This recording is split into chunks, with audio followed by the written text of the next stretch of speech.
ओम गंग गणपते नमः। आप सभी का आपके अपने चैनल पर बहुत बहुत स्वागत है। आज इस वीडियो में हम पीपल पतवारी की कथा सुनेंगे।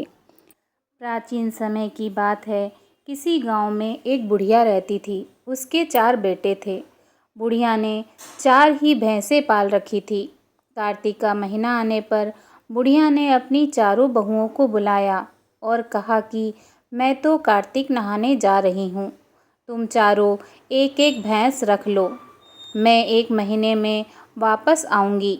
चारों बहुओं में से सबसे छोटी बहू बुढ़िया की लाडली थी। बुढ़िया ने जाते जाते यह भी कहा कि मैं 1 महीने में जब वापस आऊँगी तो देखूँगी कि किसने सबसे ज़्यादा घी जोड़ा है। बुढ़िया की बातें सुन तीनों बड़ी बहुओं ने सोचा कि यही समय है बुढ़िया को बताने का कि छोटी को कुछ नहीं आता। वह दही बिलोना नहीं जानती थी और ना ही उसे पता था कि घी कैसे बनाते हैं। उसकी जेठानियों ने भी जानबूझकर उसे कुछ नहीं बताया ताकि बुढ़िया वापस आने पर उसे डांट फटकार सके। तीनों जेठानियाँ घी बनाने में जुट गईं, लेकिन छोटी बहू को कुछ नहीं आता था तो वह सारा दूध दही पीपल पतवारी पे गिरा देती। मन से यह भोली थी। महीना पूरा होने पर तीनों जेठानियों ने एक एक डिब्बा घी भर कर रख लिया। छोटी बहू ने जरा सा भी घी नहीं निकाला था। वह तो सारा दूध दही पीपल की पतवारी पर गिरा आती थी। बुढ़िया के आने की खबर वह पतवारी माता से कहती है कि मैं क्या करूं? मैंने तो सारा दूध दही यहाँ गिरा दिया है। अब मेरी सासू माँ आकर घी के बारे में पूछेंगी तो मैं क्या जवाब दूंगी? पतवारी माता कहती हैं कि तुम ये 4 कंकड़ ले जाओ और 4 अलग अलग डिब्बों में रख देना। इससे चारों डब्बे घी से भर जाएंगे।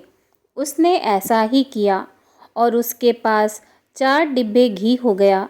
अब सासू माँ घर आई और आते ही उसने चारों बहुओं को कहा कि लाओ अपना अपना घी दिखाओ कि किसने कितना जोड़ा है। तीनों जेठानियाँ अपना घी का डब्बा ले आईं और मन ही मन खुश होने लगी कि अब छोटी बहू को सास से डांट पड़ेगी। छोटी बहू आई तो अपने साथ 4 डिब्बे घी भी लाई। यह सब देख वे हैरान हुई कि इसे तो दही बिलोना भी नहीं आता था तो यह घी कहाँ से लाई। वह कहने लगी कि जरूर इसके पति ने यह घी खरीदा है। इस पर छोटी बहू ने कहा कि मुझे तो कुछ नहीं आता था और ना ही मुझे किसी ने बताया कि किस तरह से दही बिलोकर घी बनाया जाता है। मैं तो सारा दूध पीपल में सींच देती थी और दही पतवारी पर चढ़ा देती थी। यह तो पतवारी माता की कृपा का प्रभाव है। छोटी बहू की सारी बातें सुनकर सारी बहुओं ने कहा कि अगर पतवारी माता को सींचने से इतना अधिक पुण्य मिलता है तब हम भी अगले साल उसे सींचेंगे और कार्तिक नहाएंगे।